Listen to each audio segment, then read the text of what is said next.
The sizzling sausage, studs on cement, sport in the crisp wintry air.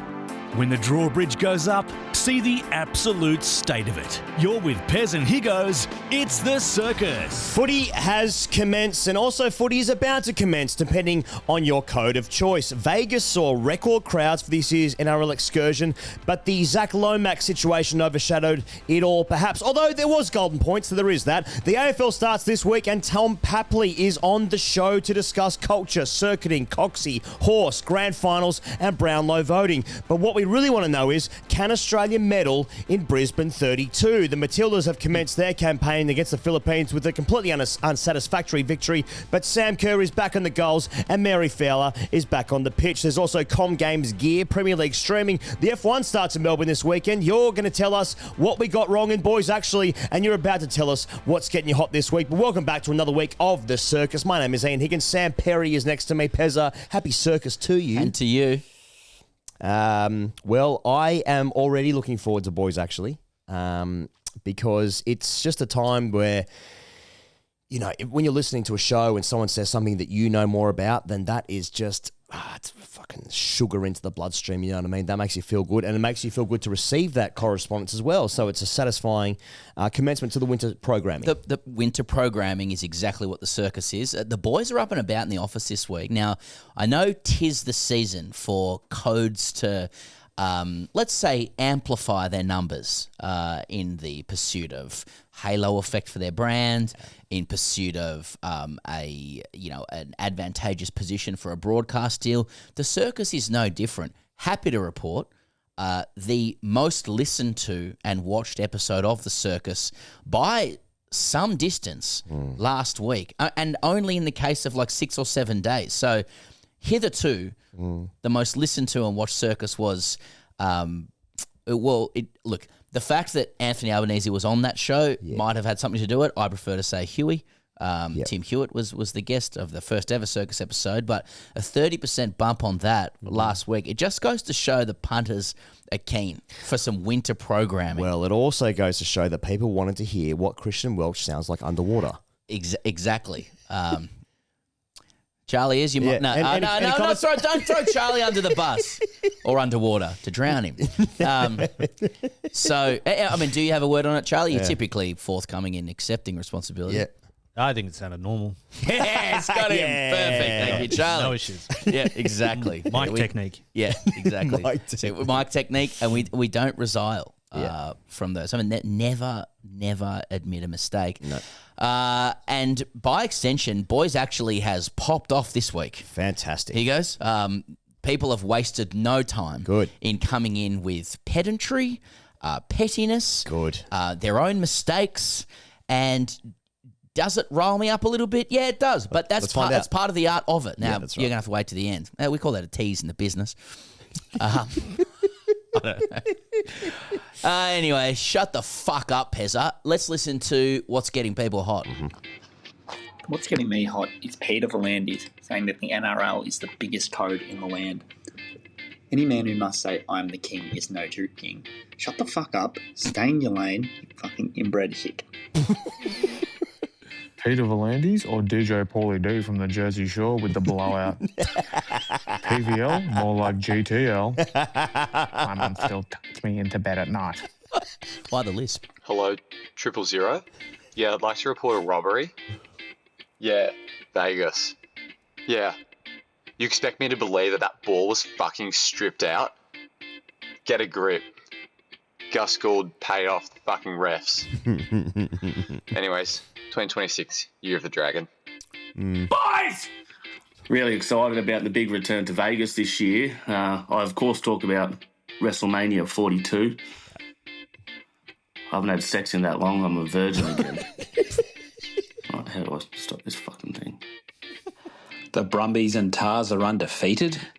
Rocky Elsom has been found living out in the Noosa hinterland. Dust the chinos and RMs off, boys. The William Webb Ellis Cup is coming home in 2027. Probably still lose the Bledisloe again, though.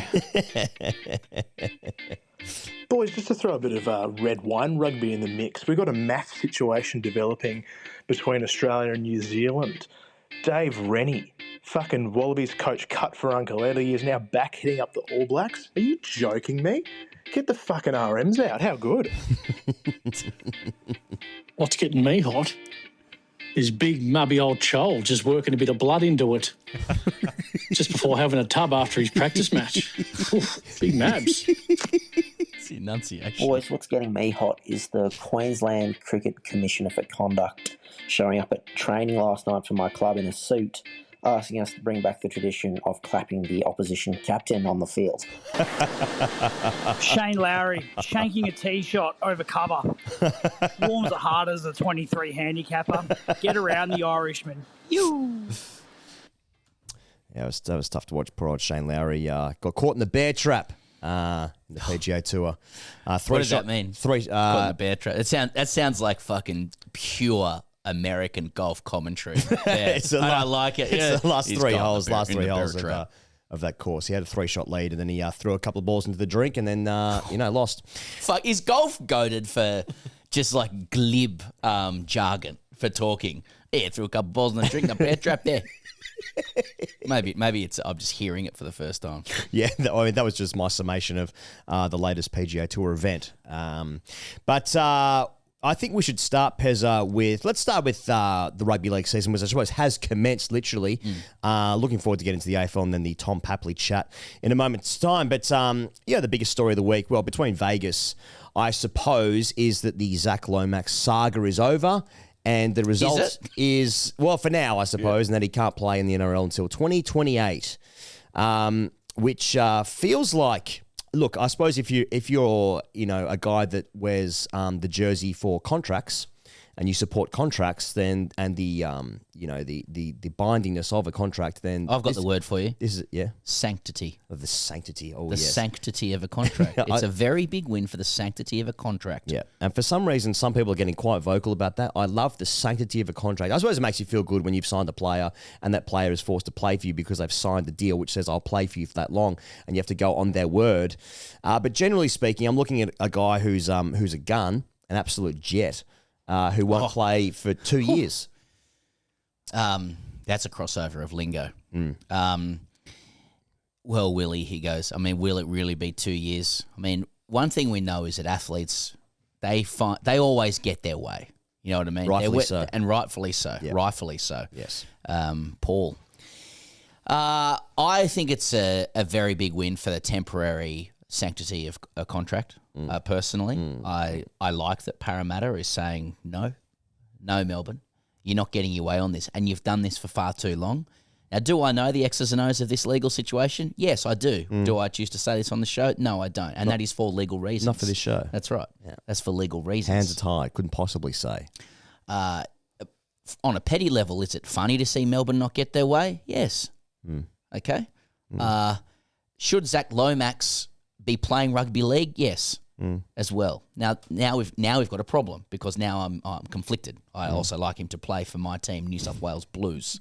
Yeah, there is that. Is he still eligible? He can still play Origin, right? I don't know. He'll be fresh. That's a good point. I think what it's a huge win for is whoever was organising his suit. I thought he looked fantastic leaving court in the suit. Well, we're seeing this now, right? I mean, we saw this with Cleary's last week and the matching suits. Yeah, that's stuff right. as well. So it's obviously it's a new angle that the litigators, I suppose, are insisting upon. I mean, make sure you dress nice. Yeah, typically the league has been sponsored by YD, but no longer. I'll say Lowe's. It depends what. Lowe's for me. Kelly Country Factory. Yeah, anyway. However, Tux for $99. Look, they tried to, didn't the Storm say, all right, we'll give you $750,000 for the transfer. Right. And the Eels are going, no. We're like, now we want more. Right? Now you're fucked. We want more. I mean, that'll be paid, won't it? I just don't know how this gets Pappenhausen to the Bears, but I hope that's the lane that opens up. Yeah. How does this get rugby league off the ground in Saudi Arabia? It's all a long game, I feel like. But when you hear that like the Storm offered Parramatta $750,000 and Parramatta went, nah, doesn't that make you go a bit like, what's going on here? Oh, I just think sanctity. Sanctity contracts. Sanctity. Sanctity. So, I mean, no, I don't think anyone's got much sympathy for Melbourne. That'll just last forever. It's like, when Melbourne, you think you can do what you like all the time. You'll never outlive your misdemeanors, except in your own lobby where you display the trophies that were taken away from you. Well, they have grown the game in Melbourne, I would say. So that's a good point. Yeah. That's a very there's a great little tidbit in the Papley chat actually around that. But yeah, that's right. I do look. I will need to be seeing Zach Lomax play rugby league because he's a good player for my team. And Leeds Rhinos, off he goes. Okay, sure. Is that Micah Sevo's Leeds Rhinos with 4 tries over the weekend? That's right. Yeah, okay. Good luck finding a spot there. Let's talk about Vegas. What was it, 45,000 people there at the stadium? Was it 45,000? That's what the number said on the scoreboard. And I think a lot of people had left by the time that came up on the scoreboard. But record crowds. PVL's got the salad out. He's talking shit about the AFL again. Just feels like it's started the footy season. Yeah, there's a question I wanted to raise with you. I mean, firstly, PVL's general setup, the rig, the lid, etc. Like, it seemed to garner a lot of conversation, but it's pure rugby league, isn't it? I mean, what is wrong with a man who has gone to work on his salad? Yeah, he's dropped 12 kegs. There's no GLP ones, according to PVL. I like how ones makes me think about grade cricket. Obviously, there's GLP 3s, 4s, etc. Using GLP 2s. Yeah, exactly. I've seen a few people on the GLPs like that is 3s, 4s. But I mean, all power to him. I mean, the man is a golden maestro of racing and rugby league in Fucking Sydney. oath. I mean, nobody has a greater mandate or canvas to do whatever he has chosen to do. I'm not sure what it is, but it's something to the lid and to the rig. For me, it's play on deluxe. Mate, fucking oath, man. A man with jet black hair, dropping a couple of kgs, just talking cash. Exactly. Man, what are we talking about? He's in Vegas. What's the problem? And he's in Vegas. Please. Now, my question around Vegas is, what did you... And Charlie, I'll bring you into this as well. I'll give you a second to get the mic ready and stuff and just check it's on. Yeah, but, put your pants back on. Yeah. Get out of the water there if you can. But, did we... did you sense that Vegas was carrying the same pizzazz as it has in its initial few years, albeit with not doing the Fremont Street closure, etc.? I'm not sure the dances were as strong this year as well. Or did you view that as more rugby league has now established itself as part of the furniture of Vegas? As in, it's not. It doesn't require that pizzazz. When the new boyfriend comes over to the family home, third time around, mate, you're just welcome here. You don't need to make a big song and dance around it. I mean, over to you guys for your impressions. I'll let off, Chuck, if you wouldn't mind. But here's what I really enjoyed. I really enjoyed Fox's coverage of the guys stacked together as close as possible, looking right down the main drag. From an angle that was like the camera was above their heads pointing down to get the optic of everything that is the Vegas main strip at night, you know what I mean? So you see that as a positive evolution. It's a great... Because for a while I was thinking about it, I'm like, they used to do this from the street, at Fremont Street. Now they're crammed onto somebody's balcony using a Francis Train level GoPro fisheye camera. But when I thought about it, I thought, perfect. That's what evolution is. It's about lean... fit, fast. It's an evolved and smart and focused. And Braithwaite's looking fantastic, as he always does. Braith looks great. But I agree with you. My feeling is that it's I think the circus needs to go like on the road a little bit. So there's been talk about, maybe us. No, as in the traveling circus of rugby league commencing the football season. So Vegas has been, I think it's been a hit the last few years. And now, there was talk, we actually were talking about last week, weren't we, how they were thinking about moving it to Miami, maybe not staying in Vegas, maybe moving on to a different city with the same sort of energy and vibe and panache that Vegas offers. But I do feel it needs does something need a lick of paint after 3 years? Perhaps. Bjorn Vlandis' head. But Charlie, just I'll take your view briefly. Briefly, yeah. Well... I mean, Vegas is getting a lick of paint. I don't know if you saw this. MGM Resorts have announced they're changing the name of Park Avenue to Bruno Mars Drive. after he's spent.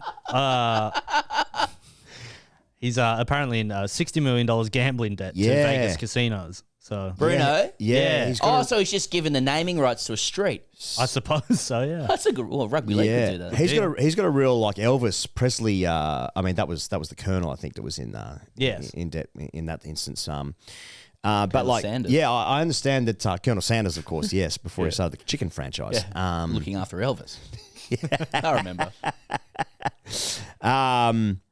Yeah, Bruno Mars, a big old gambling guy, and then as Chuck said, really? huge amount of debt. That's what the rumors have been for a little while. A flutter. Yeah, that's interesting. Well, just and I think this is the conversation. He goes, you talked about the movement to Miami. I mean, I think what's been proposed is that Vegas has kind of softened people up to the NRL being a global game, right? And that's meant to kind of dog whistle the AFL neighbours who did medal in Vlandis' plane. We didn't have a chance to cover that last one. I know we covered Vlandis getting turned around. Yeah. Important men to have as a flight delayed. Yes. But Vlandis did accuse the AFL of meddling with his plane. Yes. But maybe they only do that because the AFL can't get on no planes overseas. I know they're going to try in a second. Well, Tassie. Yeah, that's a good point. That is overseas, yeah. But perhaps Vegas is a forerunner to global round. Vegas being like, look, hey, we always start globally. We're in Vegas now. We're part of the furniture. We're close to Fremont Street. We can do it off a balcony now with a fisheye camera. Now we're going, and Vlandis said this over the weekend. He says there's going to be at least 4 new international cities across 3 years after the success of Vegas. Miami, Hong Kong, Tokyo, London, and the UAE. Yeah. Loom as potential locations. Now, I mean, the UAE is going to struggle, I'd imagine, just in the next little while. Hard to say. To say. That one's probably at risk. I certainly, I mean, everyone's got a bingo card these days, it seems. And it wasn't on my bingo card when the Bears were punted from the comp in 1999 that they would come back as Perth against South in the United Arab Emirates. But nevertheless, I shall be flying the family over, I guess, to the UAE to watch the Bears come back. I wonder, though, to counter that argument, I wonder if it stays in Vegas, if it will become, because like for many rugby league fans on the Eastern Seaboard, like it is something that they're like, oh, let's go over together as a boys trip to go to Vegas for that game. And I wonder if it does stay there for a little bit longer, it will grow its own momentum and more people will go. Or if there's only a finite amount of people that are willing to travel to that far for a couple of games of footy, if it's like a one and done situation, you know what I mean? Like I'd imagine a very expensive trip. And it's harder to, I suppose, execute what many would describe as a junket if all of the leaders and most influential people of the game are split across the globe for the first game. Like how can that be a junket in any way? Now, I think it's deeply cynical to call it a junket. Yeah. Even though my favorite articles about Vegas are just like those like city life gossipy articles about who was in different rooms, like James Packer and Len Blavatnik or whoever the fuck it was. So because what I'm asking is like, okay, like Dragons fans got to go this year, right? For instance, like are there some Dragons fans like, you know what, that was so good. I don't care who's going to be there next year. I'll go again. It was such a good experience. I'd go watch a neutral game of. I'll go watch Hull KR and Leeds Rhinos. Right. Yeah. Okay. Well, I mean, I guess the point is, Vlandis has got options. Yes. And he's got AFL right where he wants it, including winding up a few people on boys actually. But I did also just wanted to add to the Lomax thing as well, as like, does that Lomax situation compromise Bellamy's round one streak? Because he has a wonderful record of winning in round one. But will this knock? I'm sorry to hark back and offend every media sensibility there is, but I do think it's the important thing to put on, like to I guess put on the page here is, what if Bellamy loses that game? Round one, and it's like, well, what does this mean for the long term status of the Melbourne Storm in this league? I'll leave that an open question, I suppose. I just wanted to. This quote's been doing the round a little bit, and I think it's important with the shameful and disappointing code wars that do continue to exist. Hurtful code wars. There's this picture of John Singleton here from a quote in 1981 where he said, "Anyone who doesn't watch rugby league is not a real person. He's a cow's hoof, an ethnic, or comes from Melbourne."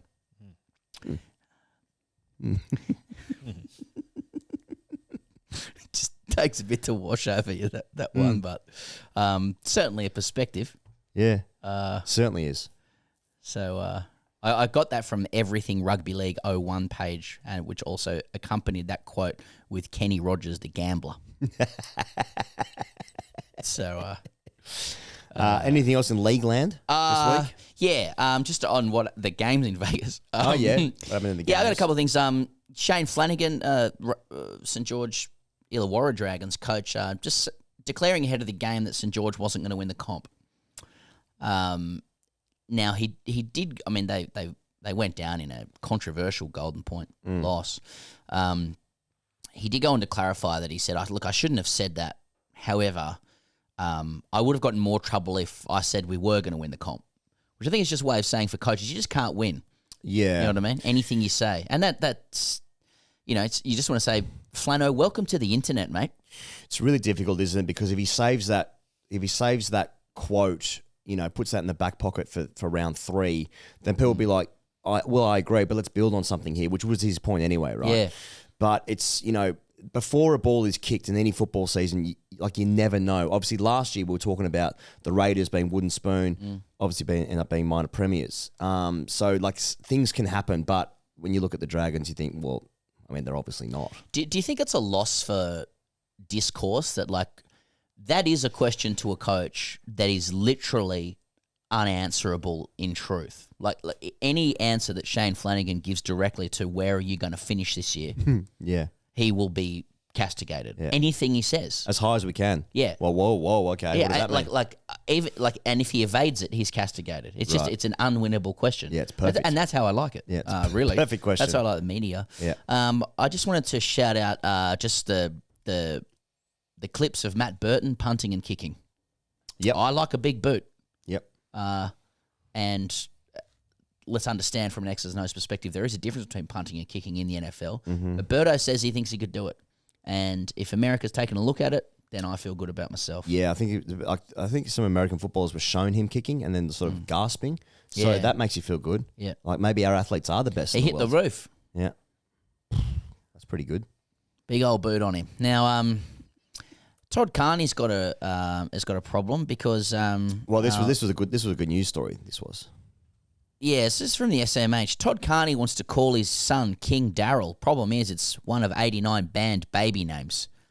You can't go with King. No, it's one of 89. You can't say no. Darryl actually. It's Darryl. No, yeah. It's King. He'd be joining brother Lion and sister Baby. So got it. Baby. Yeah. Baby Got Carney. it. Got it.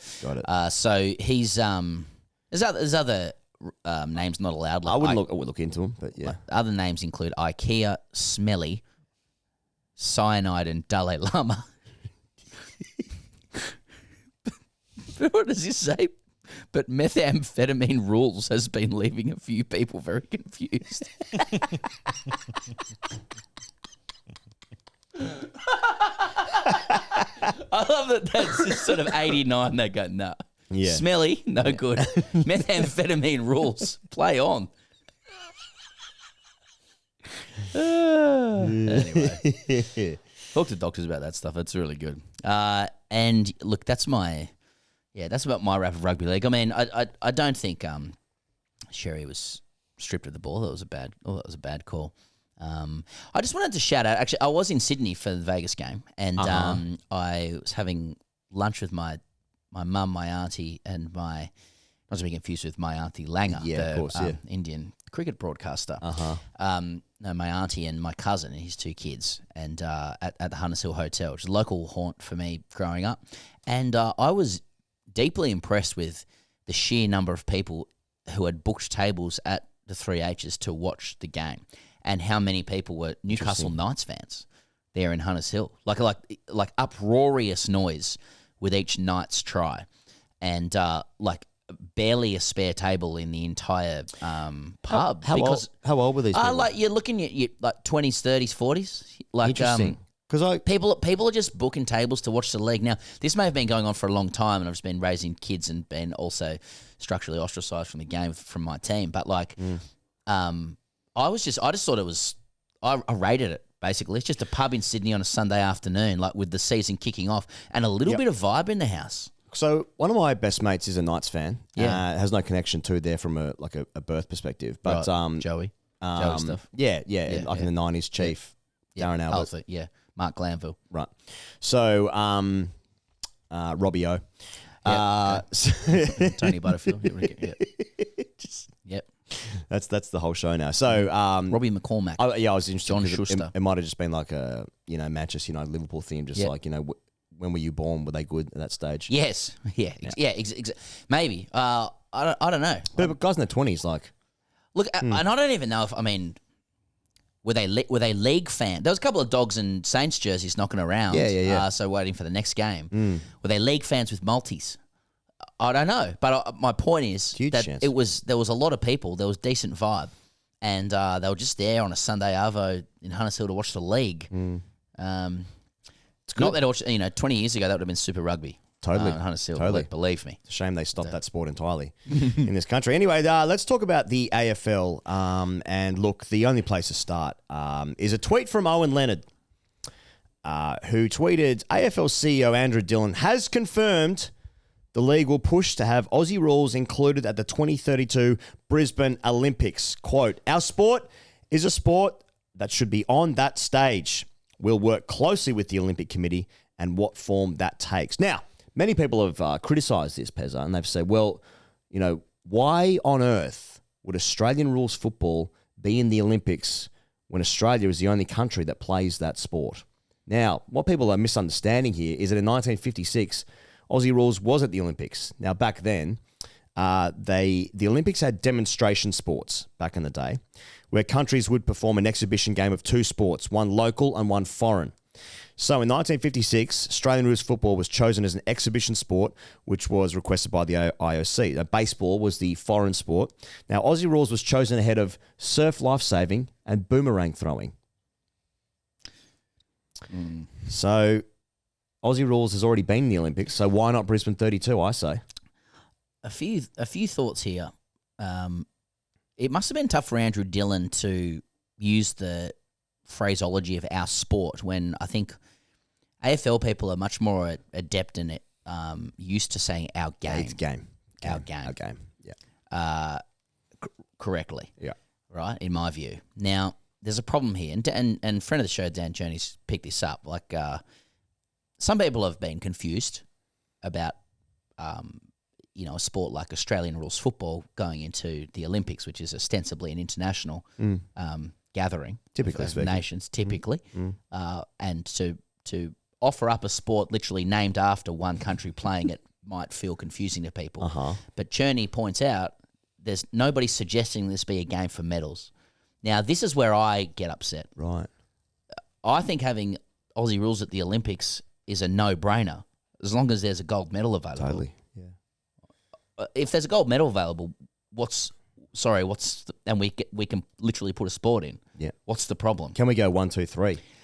Because is there not something inherently undignified about offering up Australian rules football? To many people, the greatest game of all. That's not a brand name. That's the Rugby League. Yeah. But it's inherently the greatest game ever. To take on the moniker of a demonstration sport would be one of the most undignified experiences and outcomes for this great, for our game. So the IOC stopped doing demonstration sports after Barcelona 92, so they don't even do it anymore. So the suggestion this sport will be in the Olympics, it will be for medals. It will not be as a demonstration sport because the Olympic Committee don't do demonstration sports They don't do them anymore. 1992 it stopped. Perhaps I've misunderstood the tone of Cherney then. But that makes me happy because there should be gold at the end of this rainbow. Yeah, can the Adelaide Crows pick up a silver medal? You know what I mean? Exactly. So okay, that's interesting. Look, I just want to shout out an early boys actually, if that's okay. Yeah, okay. Which I hope does set the tone for this. It's from Rilo, and it's simply entitled Footy. Okay. Boys, any chance of a tiny drop of sincerity regarding the footy, brackets i.e. AFL? I finally understand how Indian T20 nuffies must feel listening to TGC. But this time I don't agree with you, and that makes it wrong in my eyes. Brackets very important. Yeah. Cheers, Rilo. Yeah. Just a bit of sincerity. Just a little bit of sincerity. Well, I mean, I'm happy to respect that. And what I picked up this week in the footy, and I think it's the most important thing to discuss, especially ahead of tomorrow's fixture as we go to where between the Swans and Carlton, is an interview between Jared Waitley and Carlton coach Michael Voss. And what you're about to hear is something that I would imagine warms the cockles of any Carlton fan's heart, but I would just say a sports fan's heart. Yep. These are the kind of attitudes you're hoping to elicit out of your coaches and basically anybody involved in sport at a professional or amateur level. Chuck. As it dawns as a reality for you, Michael, are you coaching for your life as you enter this season? I feel like that's quite dramatic to sort of explain.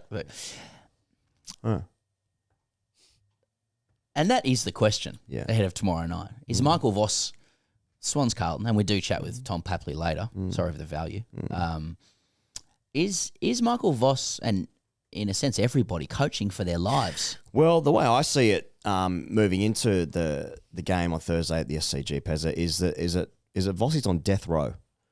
And, you know, a sluggish start to the season will see him, unfortunately, lose his life as we know it. And so it should be. I mean, it's some people suggest that sport is the most important of the least important things. And others suggest that you're just, this is your life on the line. Not to be confused with the show with Mike Munro in the 2000s. This is, I see, sorry. I thought you said life online, which is just most of us. What we do know is Waitley knows what he's doing, obviously, and friend of the show. Yeah. This time of the year is Carlton's emotional grand final. You know what I mean? There's a lot on the line. There's a lot on the line where it's just like, is this the year? Yeah. And if we don't get it right first time, then it's a write-off. And then, you know, people get to do their things online, and you know, it's a circus. It's a performative. It's a little performative ritual we all engaged in. Yeah, I totally. And I think in terms of sincerity, I think that there aren't enough, safe spaces for footy fans to engage in sincere chat around the sport that we all love. Look, I just want to ask seriously, should Carlton fans be concerned by Voss's answer to that? It's a little bit, what did he say? Dramatic. It's a little bit dramatic. I mean, sorry, Michael, there is drama. Are you going to acknowledge that? I mean, is his head in the sand rejecting the premise of drama that is coaching for the existence of his life? Well, okay, what about this though? What if they lose, but Jagger has a good game? You know what I mean? Like they're all very excited by light at the end of the tunnel. Green shoots. A green shoots laden loss. Or do they need? I mean, they lost to Richmond last year, which was, gotta say, it was pretty funny. It was pretty funny. Not if you're a Carlton fan, of course, but I'd hope the Carlton fans could see the humour in it. Or maybe not. Gallows humour. It's a high order coping mechanism. Now, Stephen May's retired, Pezza, on the eve of the season. 2-time All-Australian, major part of their premiership of 2021. Mitch Cleary reported that it was Melbourne that were parting ways with him after a series of off-field incidents, and he wasn't going to be part of their plans moving forward anyway. He still had a year left in their contract. But who broke up with whom situation? Yeah, but looks like he was put in the bin, so to speak, by the Demons. But you know, he's a pretty bloody good player. Huge part of their premiership in 2021. As I said, 2-time All-Australian. That's pretty good. Also, pretty shocking that that's been announced 7 days before their first game. So I don't know. That's pretty big news for D's fans. I guess they're all going through they are once again outside of the premiership window, which is going to hurt because they really had it right there with Simon Goodwin there for a couple of years and then out in straight sets, etc. 2021 COVID grand final. I feel for him. And now the team's been broken up a little bit with the star player. But, you know, you also got scenes last year where he was blowing up at Max Gawn at the end of the game. Do you remember that? Yeah, I do. Last season, so that's handbags, isn't it? Surely, I mean, yeah. This is what players do. You know, red-blooded players who love the game. Yeah, and actually shows that those players care. Yeah, it's caring. It's what fierce competitors are like. If you don't understand that, you've never been on the field of play. Now, here's what caught my eye this week, Pezza. A graphic from Triple M Footy. Ah, yes. Richmond will take a slow and steady approach with prize pick Sam Cummings' shoulder concern. Surgery remains an option if it doesn't improve, per John Ralph. And they've used the words with Sam executing a set shot, I believe. It says, no coming for a month. So that's what's happening with Sam over at the Tigers. No coming for a month. You want to, like someone like Pat Cummins had just checked that the G has been correctly applied there as well. No cumin for a month. For Lent. I thought it was a Lent-based decision. I'm Spice chocolate. Rack's fucking... Chocolate for me.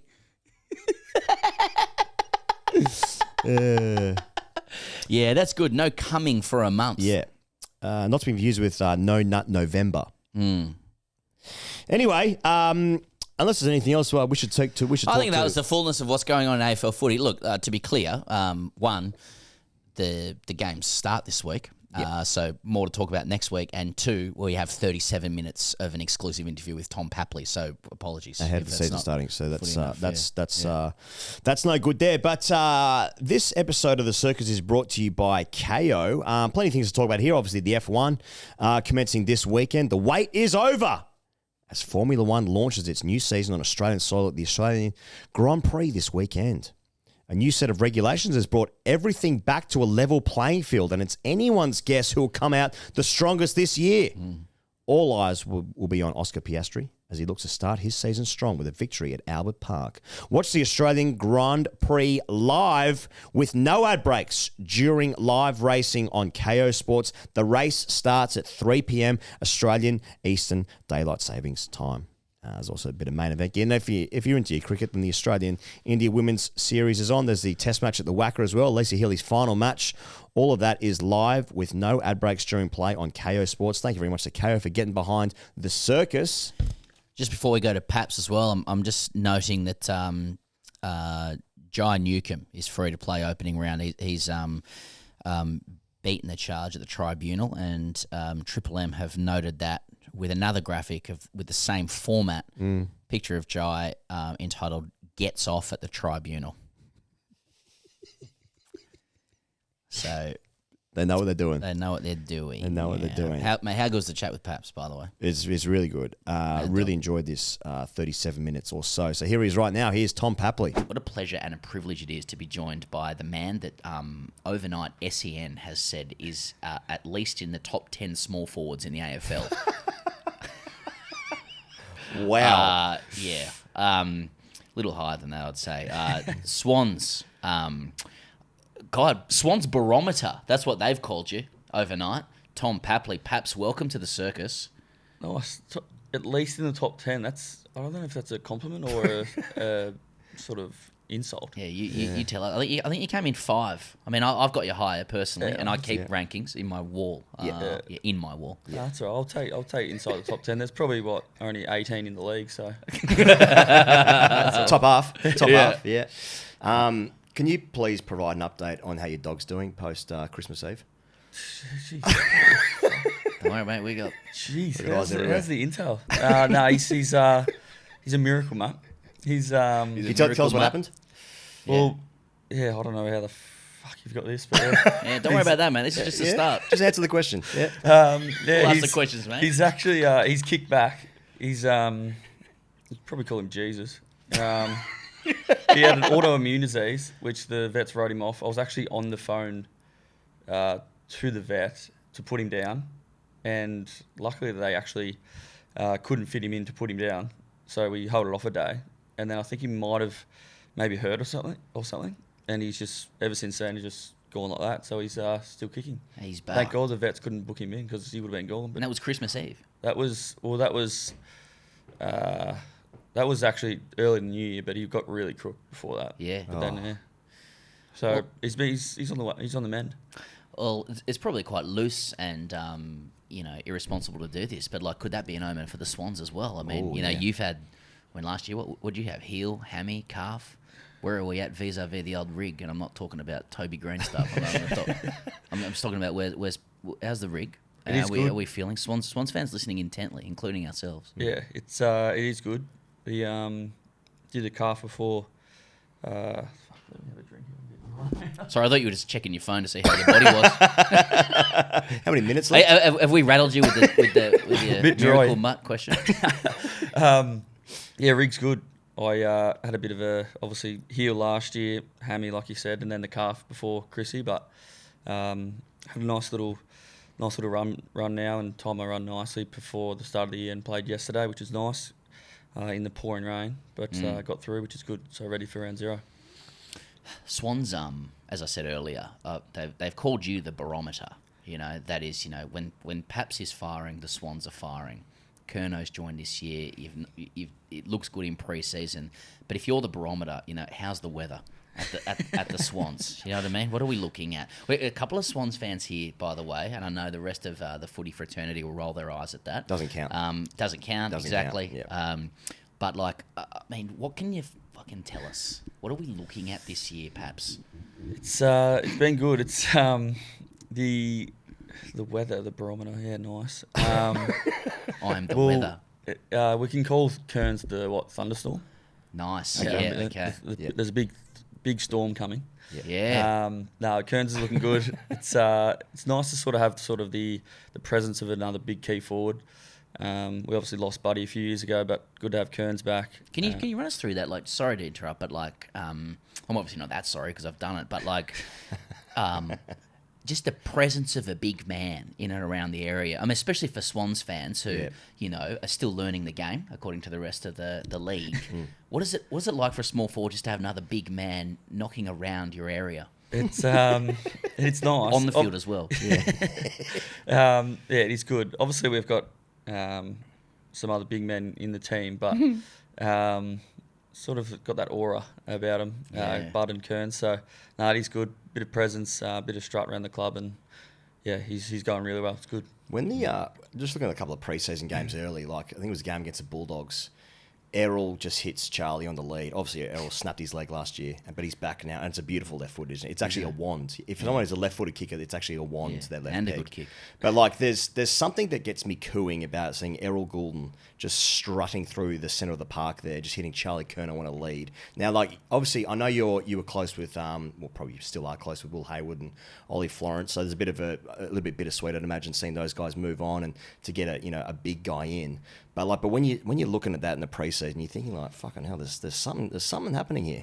Yeah, it is. It is tough. I was very close with Will and Ollie, but I think for the football club to make that decision and to get him in, it was a football decision, and then you got to make those hard calls. And it's good to see Will and Ollie going really well at Carlton. Hopefully, not too well next week, but it is good. It's a good change for the football club. I think over the years, you look at the Swans. Big key forwards they've got in, they seem to land them, which is exciting for us. I think Kearns has fitted in straight away, and to have someone of his presence, his ability to come in our side and our forward line, it's helped us a lot so far in this pre-season. I'm looking forward to what he can do this year. Just staying on the pre-season track, I've seen Brodie Grundy's cracked the code in the ruck. He's now faking guys out.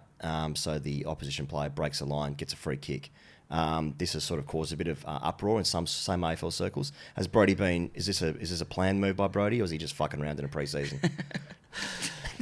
Yeah, Grunz is an interesting character. He's a good man. Interesting always does a lot of heavy lifting as a word. I find it can go a lot of directions. He's interesting. He's very different to me. Okay. He's a big man. Okay. And a lot smarter than me. Oh, really? I have seen some of his Insta reels and stuff. He's walking out of the gym at 3:30 and talking about being on a higher plane or some shit like that. He's a thinking man's ruckman. Yeah, he's rogue, but he's funny. He's quirky. He's unique, that's for sure. And comes up with some random stuff. But would you call him rare? Is he a rare? Rare unit, rare big man. Usually when you're over 200 centimetres, you're rare. Yeah. And Coxie, our coach, over 200, rare. Yeah, most people are rare over 200. How do you like? You mentioned Kearns before. That's what we're calling him. Yeah.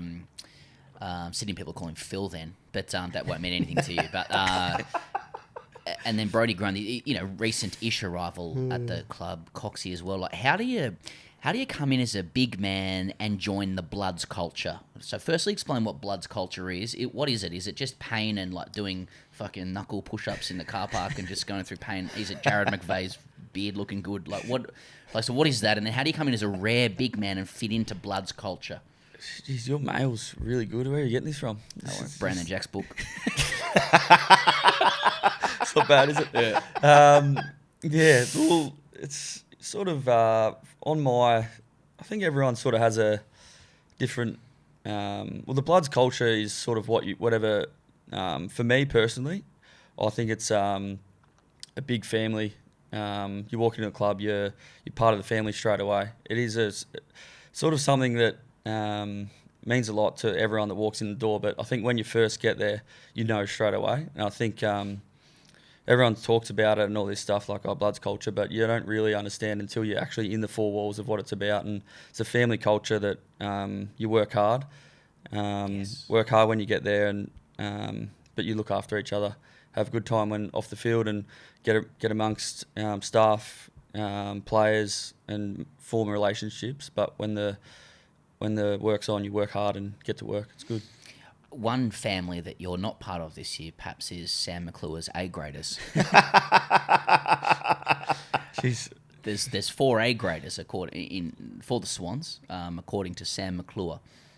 Goulden, Warner, Heaney, Kerno. Now, and he's also got a watch list after that. There'd be more than one on him, but any response to your glaring omission from Sam McClure's 31 A graders in the AFL this year? Yeah, he knows a lot about footy, that bloke, doesn't he? He knows a few players. Just a 32-year-old bloke just saying who's good. I at was footy. pretty happy though last year. I think Kane Corns put up an A grade list, and I was on that, so I'll take one from Cornsy. I'd listen to Cornsy before I listen to McClure, that's for sure. Okay. And who would you listen to before Corns? You got to be careful what you say about Kane Corns. Cornsy's good to me, so I'm good to him here. Yeah. Because he'll probably be listening, and if I pot him, he'll be potting me soon. But before Corns, geez, I don't know, probably not many. I don't really listen to either of them, but Cornsy's on my side, so I'll say. Will you be looking to redress your omission from the A graders list? I mean, what can you do this year to get back on McClure's good books? Probably play games would be a start. Yeah, which would be handy. But we'll see how we go at the end of the year and see if he can put me on next year. What do you reckon? Yeah, we'll see. I think he didn't even have Sam Darcy in that A grade list, which is random. Oh, so you do follow it? Yeah, I've seen it. Yeah. Yeah. Should have a look for sure. Definitely across it. Yeah. How much do blokes talk like? Nick Blakey wasn't in there. I've seen the list. So Yeah. I'll keep an eye on it. A bit like Michael Jordan when he's like you know what I'm talking about? I took that I took that personally. Yeah. Took it personally. Michael Jordan, no, I don't know who that is. Who's that? Yeah, who Who's he played played with for? the VFL. He's on the list for North, I think. For Preston. I mean, obviously, we're going to talk about Toby Green. Last year, you guys are getting into it back and forth. He calls you overweight. Apparently, then you've DM'd him at midnight with a photo of you eating Maccas. Now, you would have seen that he said that he once clocked his dad after a game. So, like, do you feel like you've got to be like a bit careful about who you're chirping, on the field? Because I feel like that's just something that gets you going. But some guys, they can go the other way. I feel like with some guys, have you got to sort of pick your targets a little bit? Yeah, I just do it on the field because I know they can't clock me on the field. If I was doing it in the pub, I'd get knocked out. So sort of pick my battles. But I did see that. That would have been an interesting change rooms post that, wouldn't it? Yeah. Is there someone you enjoy talking to on the field the most? Like, that someone gives it back to you that you it's quite funny? Yeah, well, it's interesting because yesterday there was no chirp at all because of the pre-season game. But when there's 4 points on the line, amazingly, it's very different. And I saved my bullets yesterday, but I did see a few clips of that doco they had. I was going to ask about the doco. Yeah, it's well, for interesting. those who haven't seen the doco, there's a clip of GWS in the sheds at halftime, and the coach is just giving it to them for how badly they've played. They're 1 million points down, and then they go on to win the game. So, like, you know, I mean, I don't know if you were playing that game. That was against us, yeah. I know it was, sorry, I know it was against you, but I don't know if you were on the park. But that was when he called me fat at half time. So you sure were then. So what was your dressing room like? I mean, is Coxie stung by that? Has he got a sort of? It was, it was funny because I think Toby was into me at half time and see how he runs out the game. I don't think I had a touch in the second half, so he was probably right. But it was a good spray, wasn't it? It worked. Was it a good spray? I mean, you've seen sprays. So like we're outside the four walls. That was good. He's a big scary man, that Kings, isn't he? Yeah. He gave it to him. I didn't mind it though because he gave it to the older blokes. Didn't go at younger blokes. He targeted them, which is that's good. I think that's a sign of a good coach. Go at your leaders, and they responded to their credit. But looking forward to this year. I think it's one of the better rivalries in footy for sure. Now it's great for New South Wales footy, and it's always a good battle. Looking forward to it. What are the mechanics? Sorry, you guys. The mechanics of a spray. You know, or a bake, like a good one, because you would have been around the traps, spray or a bake. Or horse is very good. Horse would get up to you, and then a bit of spit as well. Like, you need spittle. It's like a bit of aggression, finger pointing. Horse was good at it. Horses, you got to be big, strong. You got to be strong. Yeah. We've had Coxie. We had Horse. Now we've got Coxie. Yeah. Is he a spraysman? Yeah, spraysman. He had a few last year. Yeah. Deservedly. Yeah. But yeah, I think you got to have a big. Because, like, imagine I love Chris Fagan and love everything about him, bloody great coach. But I couldn't imagine him giving a big spray. He's a little man. Okay, so you need like a frame. Little men can get aggressive, though. Yeah, I mean, it surprises me that you were saying that. Yeah, but, like, standing up in front of the boys, big, strong. I think, you can still give a spray, but, like, we're talking how to give a really, really good one. You need to be big, strong, and aggressive. Yeah. The physicality is part of it. Yeah, sure. What was the boys' reaction seeing Dean Cox just hanging from the rafters at the SCG test? Looked like he'd just been to a wedding. He's about 1 o'clock. You know, top button undone, tie loose. Yeah. It was funny because it was off season then. I think was it? It was the SCG test. Yeah, so it was. During that week we'll come back. I think we'll come back on the Wednesday. That was about the Sunday. Yeah. And we're in the gym, and it was about 10 o'clock. I'm seeing Monty Buchanan and Coxie in their suits at 10 o'clock walking across the SCG. I said, geez, these boys are in for a big day. And turns to 4 o'clock, and Coxie's bloody hanging onto the pole. But it was good. Then Monty was sort of, Amon was just in the background, just lurking, just doing his own little thing, and he's getting his head on TV. But it was good. It was good fun. It was good banter in the footy club for sure that week. Yeah, that's good. He's a good player, Eamon Buchanan. He was, wasn't he? 05, 06. Yeah. Can I, like you were talking about, derbies before, like, can I ask you a question about a weird game that I feel like every time the Swans play the Bombers are fucking up for it, and it becomes like real physical. And I feel like the Swans don't have the same relationship to Essendon that Essendon seem to have to Sydney. Would that be fair in saying? Because I feel like the Bombers come out flying, start targeting players, real physical game of footy. It is. It's always close randomly as well. Like, usually a pretty good game. The Luke Parker sort of comment stands out a bit with the Dylan or not the comment or the shrugging, and right. Obviously I said a few words about them a few years ago, but yeah, it's always interesting. Yeah. Do you think the Swans get targeted for physicality because that's kind of your identity a little bit as well? Yeah, I don't know. It's interesting. I don't know where you're going with this. You got some ammo coming on. You're worried now. No, not really. I've run out. But no, it is always a good game, always physical. Just quickly as well, I think it would be remiss of us not to ask, given, I mean, as we record, we're a week out from Swans Carlton. I think this will drop just before that game. But I think the fans from the Swans and beyond will want to know just 2K time trials, who finished where. You know, how is the athleticism and the fitness through pre-season? Have you been training the house down, etc.? A little thing on 2K time trials. I reckon I've played 10 years, and I reckon I've run probably 3. Is that like a status thing to like you've got out of them? Yeah, got out of them. Nice. But I've got compartment syndrome, which is like I had surgery on it, and like when I run more than like, you'll think this is fucking crazy. More than like probably say, because I'm not very good at 2Ks, I'll probably run like on 7 minutes, but run more than like 5 minutes, my calves like legit feel like they're going to explode. Yes. So I've had surgery on it to release the pressure. Still doesn't work. Really? But so I don't really run 2Ks, and yeah, it's a weird injury. There's probably only I think 3 people in the AFL ever had it apparently, and they're looking into it. I was younger and like could not run longer than 5 minutes. I would have to stop. And then they've sort of managed. Sounds like an awesome injury to have. Yeah, it is good for pre-season. Yeah. Just short stuff. But then in games, it's fine because I'm stop starting. But when I'm just long running, more than 5 minutes, I'm cast. But anyway, back on the 2Ks. But the 2Ks, Jake Lloyd won it, which is pretty rare. He's sort of 33. Right. He's flying. But the boys, flying on the track. You know, is that a bloke who wins 2K time trial? Will that mean a lot to him? So that's a badge of honour. Is it a badge of honour, or within the clubs is like, that's your identity now? Like, like a guy who's good with the ball. Yeah. With respect to Jake. Yeah, he was good. Like, credit to him. But of course. That was Monday. Come Wednesday, everyone forgets about it. Yeah. It's 2K. Like, good on you, mate. It's like winning the beep test at grade training. You know? Yeah. But you don't win premierships in November, December. Yeah. Can we talk about that? I mean, how do we psychologically rebound from the Cats and the Lions? You know, there would be a school of thought that like you've gone there twice, you've come up against 2 great experienced sides, you've been absolutely fucked on both times. I say that as a Swans fan. I was at one of them,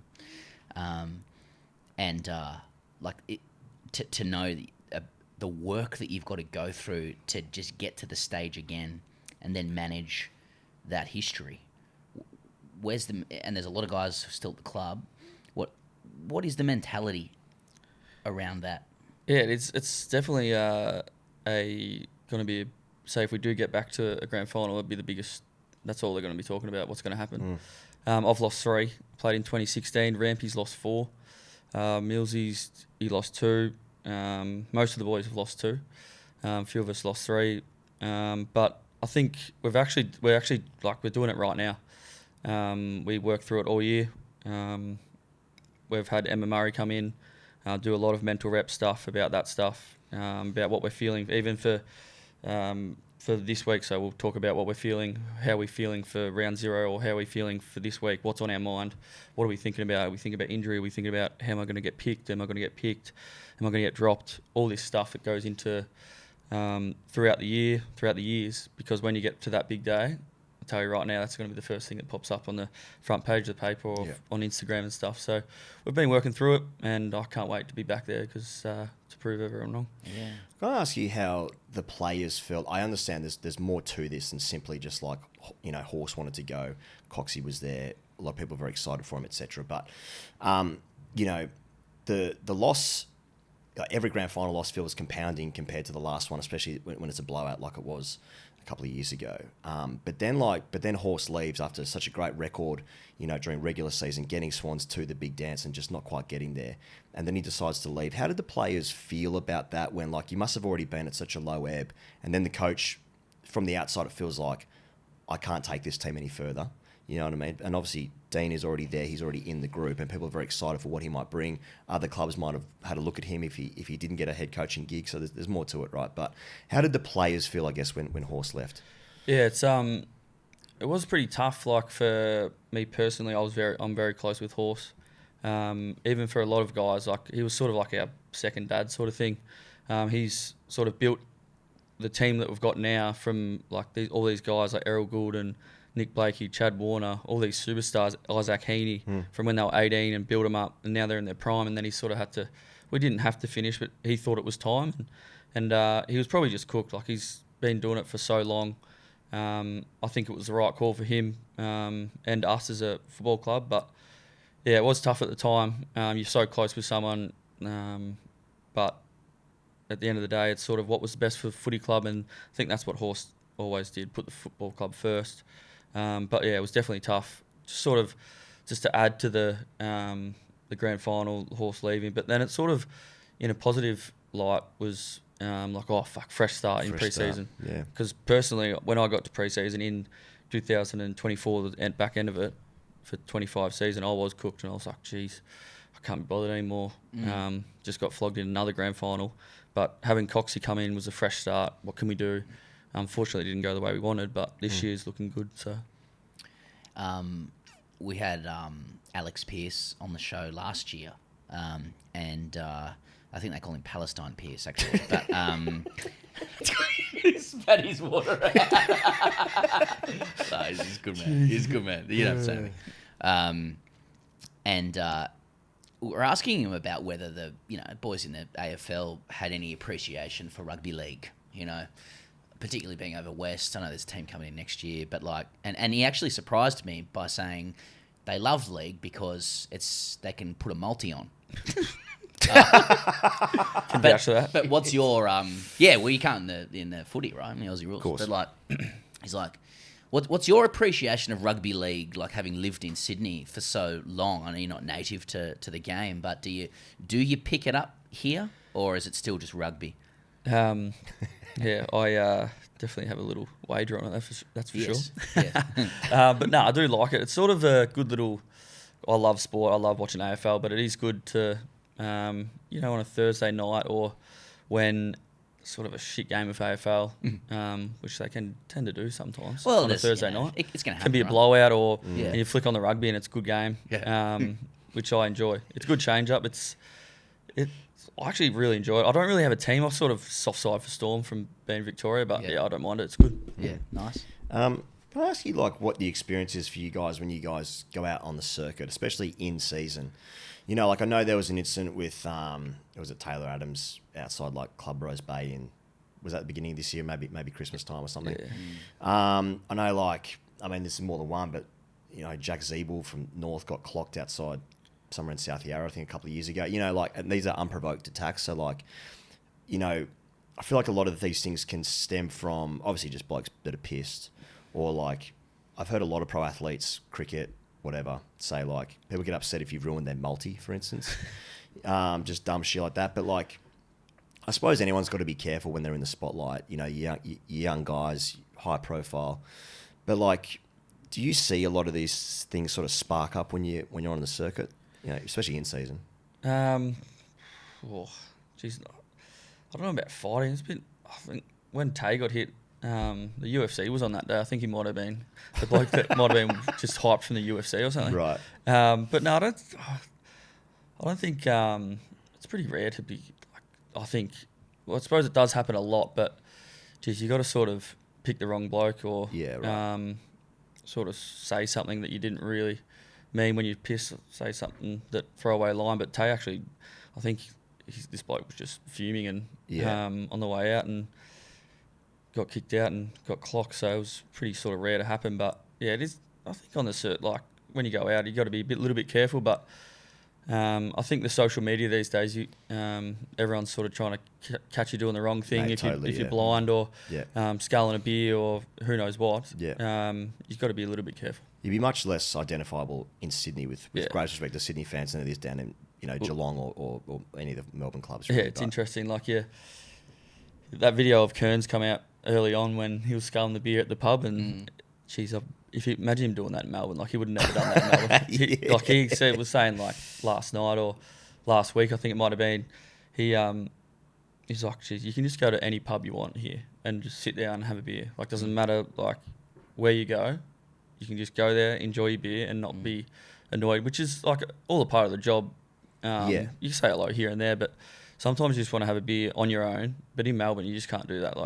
Kerno, all these big name guys can't go to any pub they want and have a beer and sit there because people take photos. Oh, Kerno's out. Da da da. Yeah. So it is annoying for those big guys, but in Sydney, geez, it's nice. It's good. There must be some nuffies in Melbourne if you're having a beer there, right? People come and want to talk about some of the rarest shit of all time. Footy fans. Even remember a few years ago, Stephen May was injured and he was having a beer and someone's taking a photo or Stephen May in rehab having a beer and it's all over social media. It's come on. What are you getting out of that? Yeah. But on the other hand, we do hear a lot it's just great to get a fresh start and get out of the bubble, get out of the footy bubble. But you're in your early to mid-20s, it'd be fucking awesome being in the bubble, wouldn't it? If you're single. Yeah, geez, single for Birds sure. deluxe.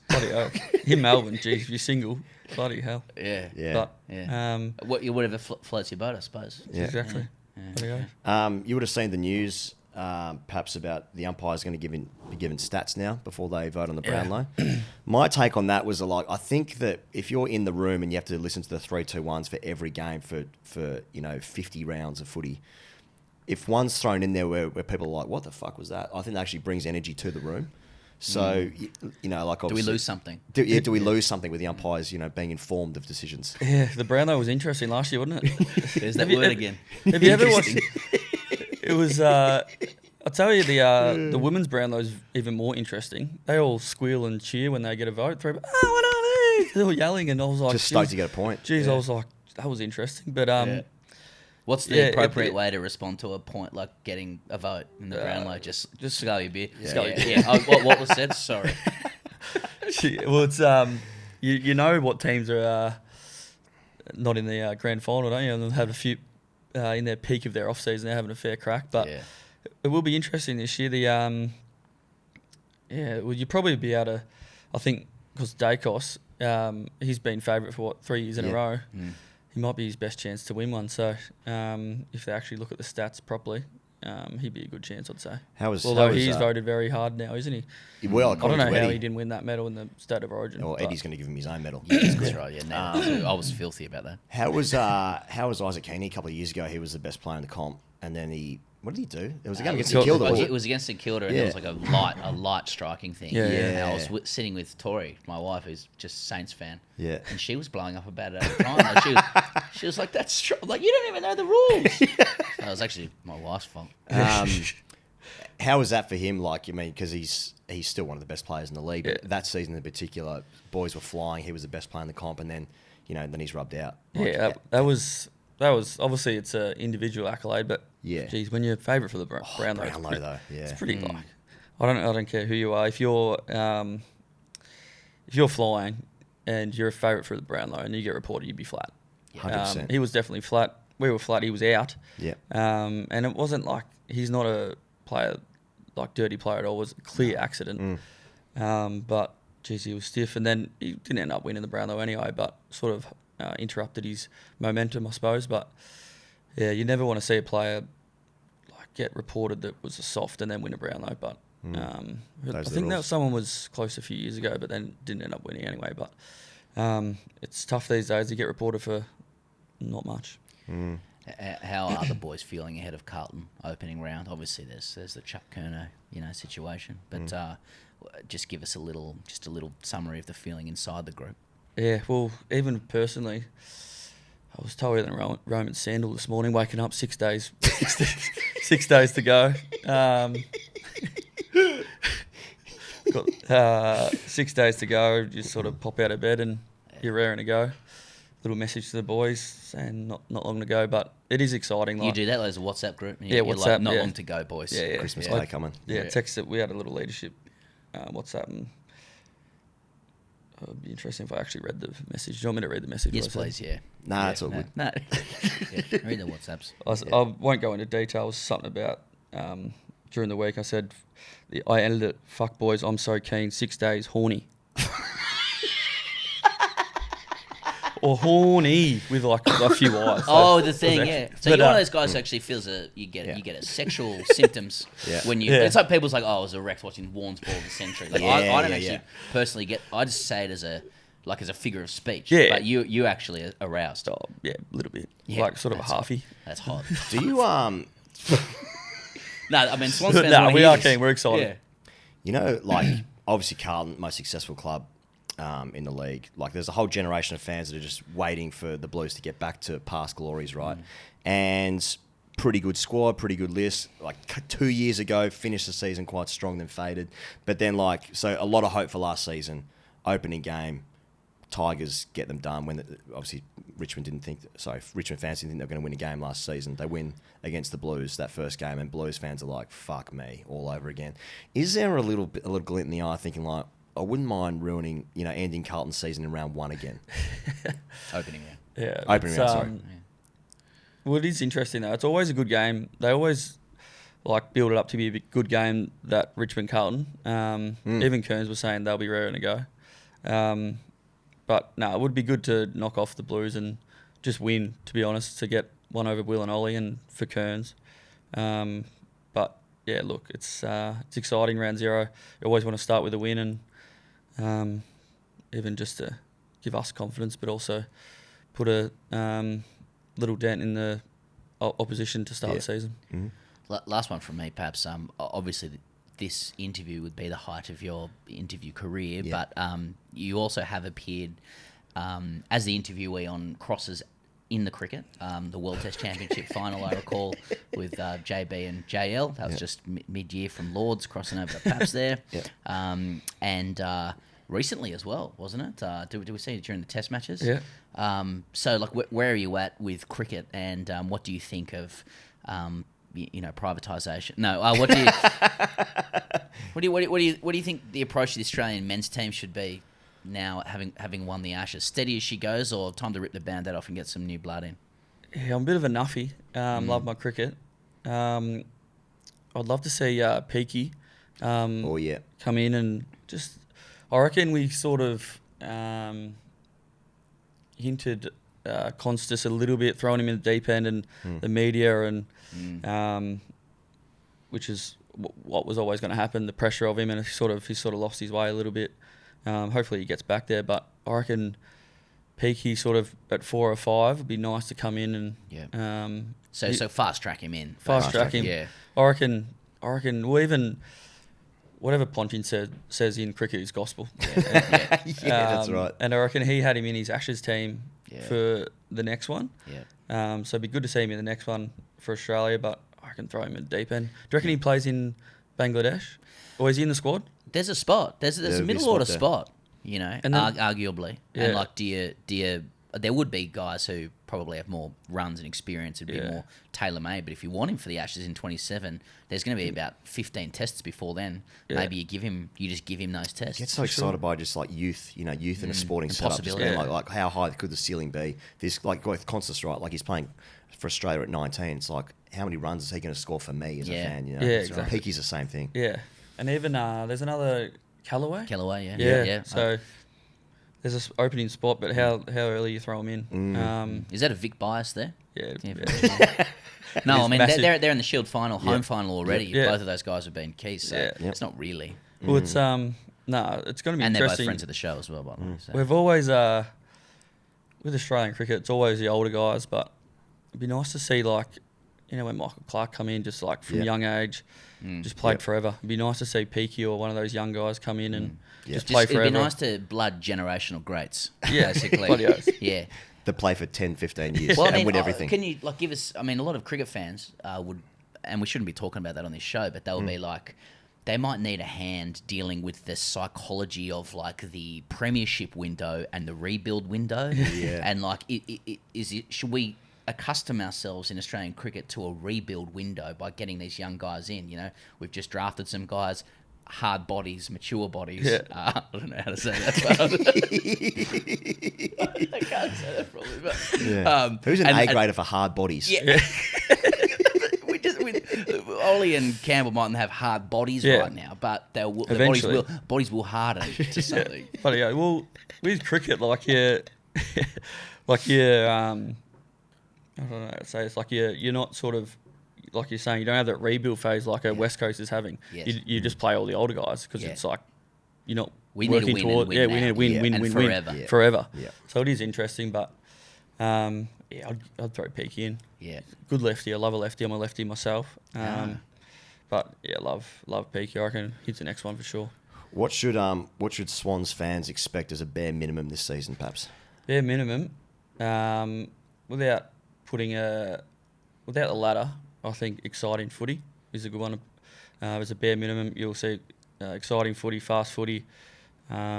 Corridor? Corridor. Fuck, Corridor gets mate. Corridor gets me horny. Yeah. We're always fast footy. Move the ball. I think everyone's saying that now. We're going to move the ball faster. As we are. But exciting. Kerno packed SEG. I reckon that's going to be unbelievable round 0. See, what about if you come on the show and said we're actually going to slow things down, just keep lockdown play? 05. We're going to Brucey flood. Yeah. We're flooding the back line. Half-packed SCG, slow the ball down. Yeah. Get the cheerleaders back with the Bloody oath. Yeah. Either or. I'm happy. So good to just have the chance to chat with a Swan, Paps. Thanks so much. No, thanks to the for Swans for putting you forward as well. All the best against Carlton in the season ahead. For me, bare minimum is flag. Yeah, fair enough. That's the absolute minimum. Frankly, ground floor.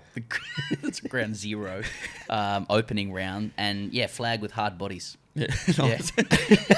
Thanks, Paps. Cheers, boys. Thanks very much to Paps for joining us. We spent a bit of time up in Sydney last week, and great to sit down with the great man ahead of opening round. And indeed, the first game of the season, no less. Let's talk about football, Pezzo. We should have spoken about it earlier because it is the Matildas starting their campaign of the Asian Cup. They started over there in Perth with a 1-0 victory over the Philippines, and I think we should be absolutely filthy about this because last time they played against them, albeit a couple of years ago, they beat them 8-0. And so, look, whilst it is 3 points on the ball to kick off their campaign, 1-0 against the Philippines. And look, we are going to say, well, low block, they defended well, the Philippines are allowed to play okay. I get it. That's all good. Some of our players returning back to these climbs a little bit hotter. A lot of our players play in the European leagues, where it's freezing and I think it rains every day for about 3 months in England, for instance. But no, I'm not having that. 1-0 against the Philippines. Australians excusing themselves on account of home weather. Yeah, I like it. I like the effort to do that. Mm-hmm. But to say that you've acclimatized to European weather, therefore I can't play in my home climes. Yes. Well, can I couple that in with but the Philippines just executed the low block. I think the ascension of Philippines football and women's football is the watch here. So I mean, sometimes we can be a little harsh on our own players in Australia, and famously with our own football players. Mm-hmm. But I thought the Philippines brought a good game. I mean, is it enough that Kerr scored though? Well, is it how much does that how much of a crack does that paper over? That's just our girl Sam scored. Sure, we're expected to win sort of 6 to 8-0. Yeah. Because what happens last game is what happens from here on in. It was an Asian Cup fixture, to be fair, and that does bring teams closer together. Absolutely. But I mean, just like Sam Kerr's on the score sheet, everything's okay in Australian women's football. I would say ahead we'll bring of that, Charlie in a second for his, whatever he thinks. But yeah. Well, I think ahead of that, the fact that Mary Fowler is back after the old Dickie knee there, I think that's more exciting to me than Sam Kerr, nodding one in from 3 yards out. Yeah, hipster view, but I like it. But I know you mean. We're seeing the right optics. It's just okay, Sam Kerr has been through some tumult over the last few years. Let's be right about that. And cab drivers in the UK. Just to see her name on a score sheet and Mary Fowler on the pitch. Yeah. It doesn't matter if it's you're right. Just beaten. We nicked a goal against the Philippines. The goal against the Philippines with aspirations to hoist the Asian Cup later. Another at home. But another angle on this is you don't want to peak too soon in these tournaments. Well, that's what the coach, Joe Montemuro, said. He said, well, what you want to do is you don't want to start too hot and then build expectations. You want to build into a tournament. So he's saying, you don't want to go too hard. You don't want to win this game 10-0, then get knocked out in the quarterfinals. In many ways, the perfect win then. It's actually... Because the only way to... is he saying by inference that expectations couldn't be lower, so we can only go up from here? I guess so. Well, they do play their next game is against Iran tomorrow night in the Gold Coast, I believe it is. So there's obviously a lot going on off the field in that regard. No, sorry, what do you mean? But Iran lost their first game 3-0, I believe it was. Look, anything but a respectful victory. I don't think we should be banging 12 past Iran here, respectfully. But a tasteful sort of, 4-0. Well, there is that convention in football, isn't there? You don't start showboating after you've scored a couple of goals. Totally. Usually you're getting cut down and stuff like that. Yeah. But does that change with a global conflict? Charlie, firstly, your thoughts on Australia's win over the Philippines, and secondly, to what extent should Australia showboat over Iran, given the current geopolitical situation? Yeah, we'll get to that. Okay. It seems like every time Sam McClure is on the field with the Matildas, the goal is just fucking whip it in, get it on ahead, and see what happens. Get it wide, get it in kind of thing? Yeah. Salmon? That seems to be the entire game plan until Mary Fowler came on, which I guess you kind of have to do with a low block. But what are you just the suggesting quality that, of the balls into the box, there were not a whole lot of good chances off the old noggin there. Oh, so But the one she did get, fucking knocked it right in. So Kerr is an aerial threat in the main, you're saying? Yes. Much like Tim Cahill was. Right, Kerr is... Okay, and she was getting no delivery until Mary Fowler came on. No. Right. No, I just the entire game plan seemed to be just we can't break down this low block, so just fucking whip it in. Right. Well, can we also say, like, let's be right? Did the Philippines even have a shot on goal? Like, there was absolutely zero threat going the other way. No, I think they had one. What they claimed as a shot on goal, which I think was from their own half, but the keeper saved it. Yes, got it. Yeah. I mean, are there? Is it a concerning result, Charlie, albeit with the points secured? The way the tournament is sort of set up sort of rewards. You can get through the group stages by coming third. You just it's like some India stuff. Third place teams get through. So I think the goal for the Philippines was just to lose by less than Iran. Got it. So because they're ahead now, because Iran lost 3-0. Yeah, exactly. So they're ahead on goal difference. Ahead on goal difference. In theory, can still get through. Mm-hmm. What should we expect from the fixture against the Iranians? It'll be interesting. I don't know. I haven't seen that much. Would you have ordinarily you'd be like, I mean, are we dishing out a pummeling here, or we now don't know? I mean, in theory, we should be, but it seems I don't know. Joe seems to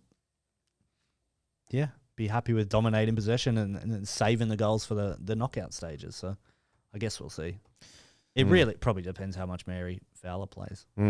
Okay. So it'll look a lot better with her on. Yep. So it's not a press conference. Where are you at with the Australian women's team at the moment? Where do you think they should be aiming to finish in this? I mean, what is par? Well, they should win. Now we're talking. Win the Asia Cup. Yeah. Who are their biggest rivals? Well, probably Japan, who they lost to 4-0, like not that long ago. Yeah, fair enough. And then North Korea also look really good, and their under-17s and under-20s teams are both like Asian champions. Oh, so they got that. They're a sneaky. They got that young girl up front, Kim Jong. Yeah, nice. See where that's going. Yeah. All right, that's the Asia Cup. Hey, I saw Pezza just in broadcast news, if people care about that the Premier League are launching its own streaming service in Singapore next season. So. And they're looking to see if that can be replicated all around the world. So it's a Netflix-style app, which will be named Premier League Plus. This is via the BBC. It will allow users to watch all 380 matches of the season, as well as other content. A number of other sporting organisations have already set up similar streaming platforms. As we know in America, NFL, NBA, baseball, F1, they've all got their own individual streaming services. So traditional broadcast rights have been a highly lucrative source of revenue of the league, with the current domestic package split between Sky and TNT worth a record 6.7 billion quid. Wow. But that is interesting given, football fans in the UK get absolutely fucked. Like, they get rinsed so hard. That's why you get into, like, Champions League and the cup competitions and stuff. So if, like, everything's all in one place, streaming service, you'd imagine it might be a little bit cheaper, though I guess there's no guarantee of that. But everything all in one place would at least make things a little bit easier. I mean, I'd imagine broadcast networks looking at their entire model going, wow, I suppose these sports can just show it themselves and, make a quid out of it in a medium to long-term sense. Yeah. I mean, I feel like I think a lot of the commentary I've seen football fans, happy with this idea. Because, I mean, there's so much discontent with, like, the cost of Sky and TNT and the actual presentation of the sports back to them as well. Like you saw the Amazon Fire Sticks and like people going to jail for using Fire Sticks to try and like illegally stream these sports. It's pretty cooked over there. So, if it's a win for fans, then that's good. Yeah. Do you suspect that the English Premier League have like taken this path to please fans. No. Yeah. No, the Super League should be good though.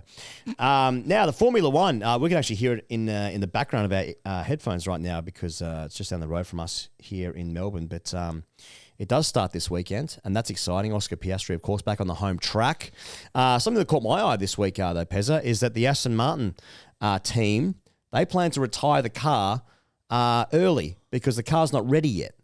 Right. So the Aston Martin team are going to be on bicycles. But they have turned up, which is half the battle, of course, given the geopolitical situation. But yeah, Aston Martin car not ready, not planning to finish the race, going to retire it early, but they're here. How can the car not be fucking ready for the start of a season? How does that happen? Boys actually. There's 16 responses to that. Oh, what you actually got to understand is...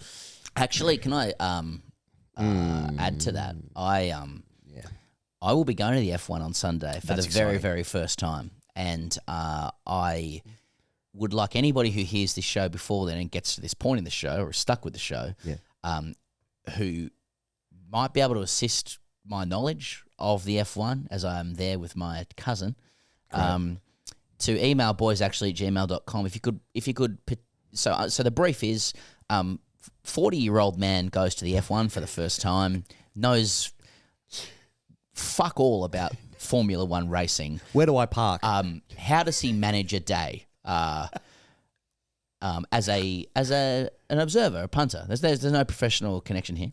Yep. I'm going along with the F1 as entertainment while I see my cousin. Mm-hmm. Prefix everything with what you've got to understand about racing is. Yeah. Well, what you've got to understand about the Formula One is. Right. And just if you could dot point that would be appreciated. And I don't expect there to be a whole heap of stuff, but if you could just a little briefing document would be great. Just to help me add to the occasion. Totally, yeah. Well, that's exciting. So I'm told. Now, I liked this Fox Sports headline, where every star stands in F1's most explosive silly season yet as 17-driver chaos looms. Okay. I wasn't aware of what a Formula One silly season is, but it's something to do with actually getting on the grid. There's spots available. I mean, silly season for us is just Christmas. Christmas, yeah.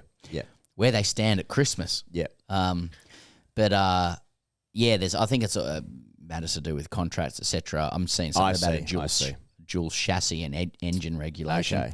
Chassis means something different to me. As a chassis. So we're talking about like the primary driver of a team, then their number two. Is that what we're talking about? Yeah, just guys coming up from F2. Just your cars and F1. who's coming up and who's got spots on the grid. Your McLarens, etc. Your Mercedes, your Red Bulls. Say less. Cadillac. Hyundai's in there this year. There's exit clauses and drivers likely to stay put, etc. Yeah. A few drivers with something to prove, and it's just it's the most hectic silly season yet. Hasn't am I right in thinking that Piastri's got his own stand this year? I feel like we spoke about that last year. One of the stands erected at Albert Park this year in Melbourne is going to be the Piastri stand. Can you look that up for me? Yes, I can. Or maybe Charlie can. No, I can do it. Piastri Grandstand, new for 2026. Get round. It says get round, quote unquote. Now, I presume that's a reference to getting around the track, but it could also mean in like Aussie rules terms, like get around him. Yeah, or get around in. Get around in. Yeah. Melbourne's very own Oscar Piastri with a seat in his signature grandstand. There'll be no better seat when the lights go out, ... and then it says $1,045. That's for a 4-day pass. 4-day pass. So looking to combine your love of racing with national pride? Holy shit. I am in. Then look no further than our newly named Piastri Grandstand. Located at the start line end of the main straight, the Piastri Grandstand puts you in the driver's seat. Oh, that's good. Okay. You can drive as well. Yeah, that's interesting. Play on words. As the anticipation pre-race builds to a fever pitch, from lights out to the checkered flag and pit stops to podium celebrations, you'll see it all. To top it off, every ticket holder scores an Oscar Piastri merchandise pack, CFAQs, The perfect way to show your support in style. Premium seats are available in the Piastri Grandstand at an additional cost. Premium seats are undercover but do not provide full weather. Premium seats are undercover but do not provide full weather protection. It's full weather would be like a lightning strike or something. Yes. And yeah, the 4-day pass is $1,045. Okay. So it's a little plug for that. I mean, I presume it's sold out, but yeah. Yeah. So and you get your merch pack as well. I like the idea. It's just like, listen, national pride. Yeah. Look no further than the Piastri Grandstand. I mean, I'm at the race, Yeah. which is in Melbourne. Yep. It's sort of implied, I guess. But you can increase your national pride. Yeah, like wear the Australian flag and put on a neck brace. Has someone just gone there like, you know how we can increase margins here? Change this fucking temporary grandstand. Just put slap Piastri on it. 30% ticket price raise. Bang. We all getting paid. Yeah, that's good. Now, speaking of national pride, I want to talk about the Commonwealth Games, Pezza. Thank you. Which is finally, essentially in the toilet. Oh. Now, the swimming calendar this year, as we know, is jam-packed. So the Commonwealth Games and the Pan Pacs are only like 10 days apart. So that was looking like the Dolphins, the Aussie swim team, wouldn't send their best talent to Glasgow. No. Yeah, because they want to focus on the Pan Pacs because that's a premier event because the Pan Pacs is Australia, US, Canada, and Japan. I understand that. Now, as we all know, that would hurt Channel 7's value for the rights, given that they're going to broadcast the Com Games. And this is on the back of Gout pulling out of. He's not going to run at Glasgow either because he's focusing on the Under-20 World Athletic Championships. Yes. Now, as per friend of the show, Tom Deason in the Sydney Morning Herald, Australia's richest person, Gina Reinhart, has told members of the Dolphin squad that she will again offer cash bonuses for medals won and world records broken in the pool at the Com Games. So Gina Reinhart comes to save the Com Games, is my point. Now, according to a confidential Hancock prospecting document sent to swimmers, seen by the Sydney Morning Herald, it can be revealed that Reinhart will pay athletes $20,000 if they win gold, $15,000 for silver, $10,000 for bronze as part of a Patrons Medal Achievement Incentive Fund. If a world record is broken, Reinhart will award $30,000. Individuals will receive $5,000 if they are part of a gold medal winning relay team.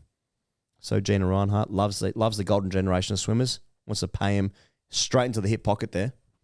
As long as they win gold at the Commonwealth Games. So now the swimmers are like, well, Pan Pacs or a bit of bunts if I just clean up at the Com Games, which is, I think it's only down to like 10 sports now in the Commonwealth Games, I think I read. Instead, it was down from like 19.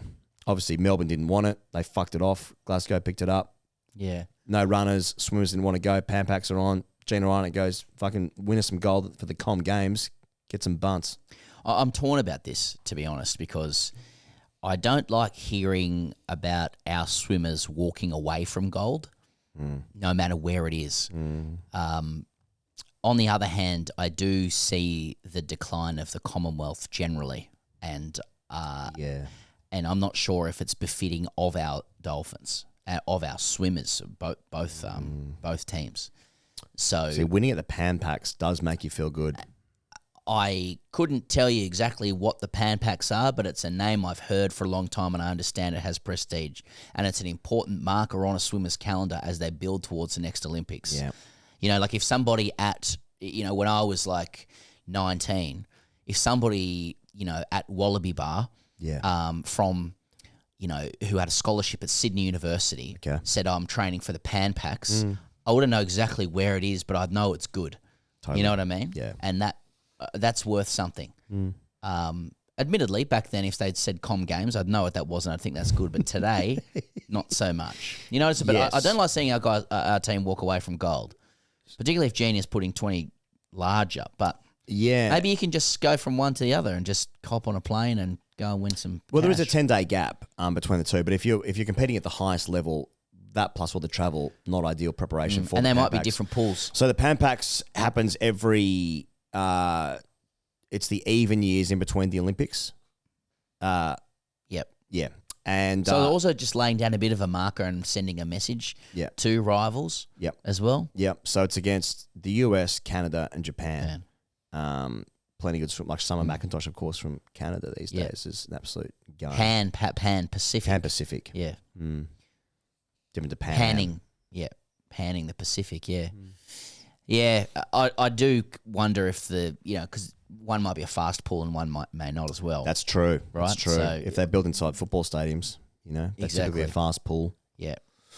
Look, it's hard to know because if the Commonwealth Games takes place and Australia doesn't sweep that entire program of events against the Philippines, then I am discombobulated. Even if there's been an actual, maybe some club swimmers can go.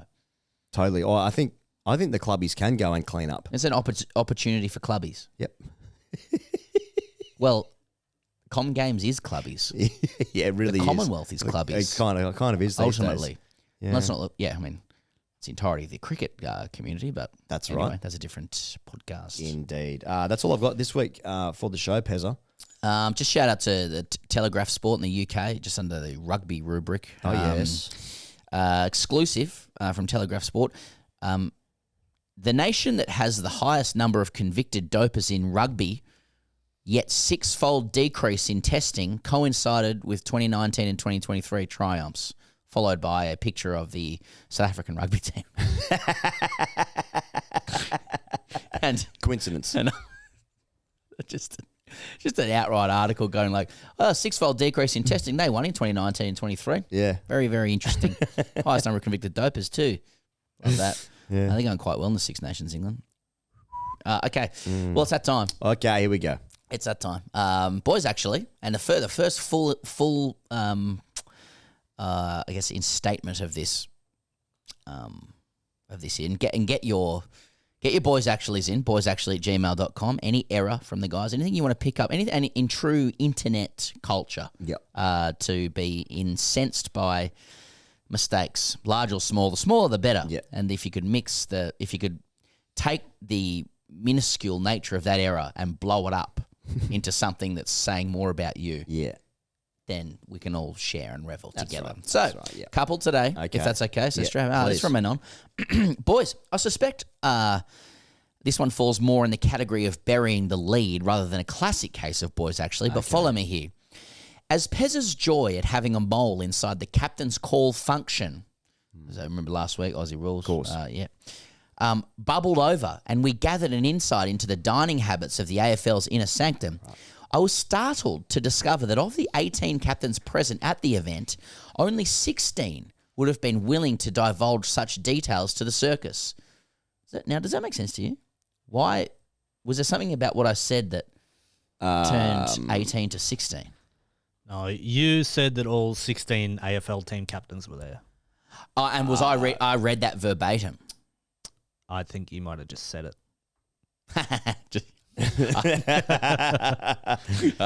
Got it. Okay. You overrate my knowledge. Yeah, Okay. Okay. Thanks, Charlie. So that's firstly, I've said all 16 were there. Got it. Yeah.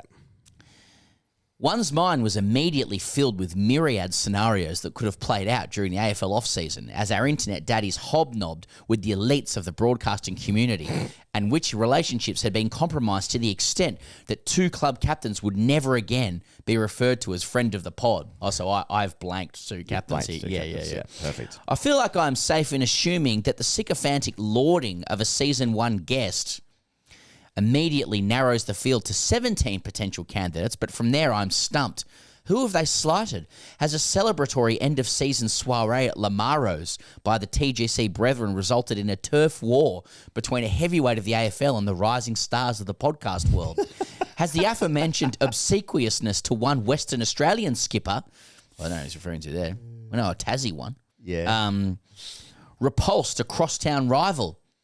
Has Charlie's increasing media profile threatened the dominance of retired AFL stars filling prime broadcasting roles, leading to the Riverina's past players cohort to undermine the credibility of those residing in TGC towers and block access to the AFL's top talent? I suspect this will be dismissed as an information exchange, maybe an AFL Integrity Unit press release, and then we'll all move on.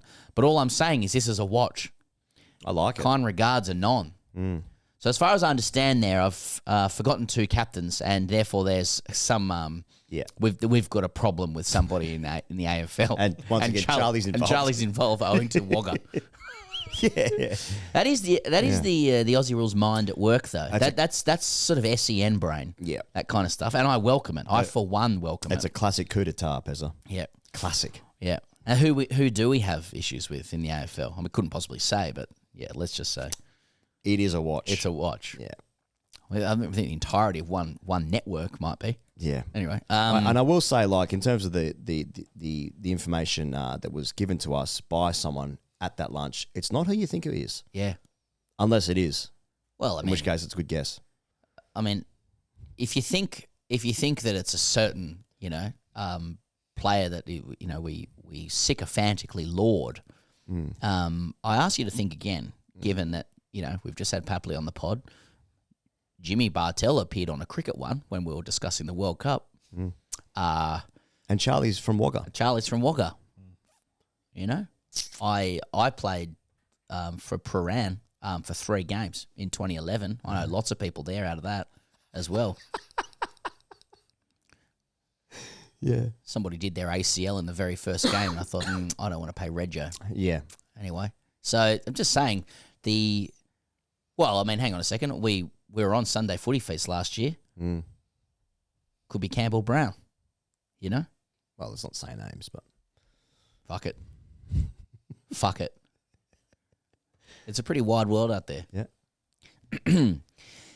Next one comes in from Stephen, and it's entitled Legacy Numbers, quote unquote. Okay. Hi, boys. Just wanted to make sure that you knew that number 4 was a legacy number at Richmond before Dusty wore it. Royce Hart. Love your work. I forgot about Royce Hart. Yeah. I did. Hands up. I forgot about Royce Took Hart. it on the chin. Yeah. I like it. Yeah. That's a good start for you. Yeah. Oh, mistakes will continue to be made. Perhaps even in this segment. But accepted. You have to accept it. Well, to a point. That's good. Yeah. I'm buoyed to hear that. Can't. 2 chats writes in, and he entitles it Fact Checking. Good to have the circus back, boys. Real shame the summer of cricket finished as the blobby concluded in late Jan. We'd just like to point out that Sam Layla had hammy issues as opposed to doing his knee, he goes. Sorry. Yeah, okay. He had hammy issues. Yeah. Chin taken? Oh, fuck off, cunt. It's way less fun when you take it. B, I suspect this may be thrown back at me as being a joke, but my brain wants to highlight that the agenda setters is supposedly bracing our screens Monday through Wednesday. So I think I was the one saying it was Monday and then Wednesday, Friday. Now, no, I'm not going to throw that back as a joke. I actually presumed it was Monday, Wednesday, Friday because if you're going to set an agenda, you got to prosecute it. Yeah. So Monday, Tuesday, Wednesdays. I mean, so you just that really is the 24-hour news cycle. I guess they have to because there were games on Thursday. I suppose so. And yeah. once the games start, That doesn't mean agendas stop. That's what I would have thought. You can still set a new agenda on a Friday after a game of footy. I can't believe you got to set a new agenda every day. But the problem is you can't air a show, when a game's happening. So obviously games on Thursday night, Friday night. That's semantic, logistical matters. If you're calling the show agenda setters, the verb is to set. Yeah.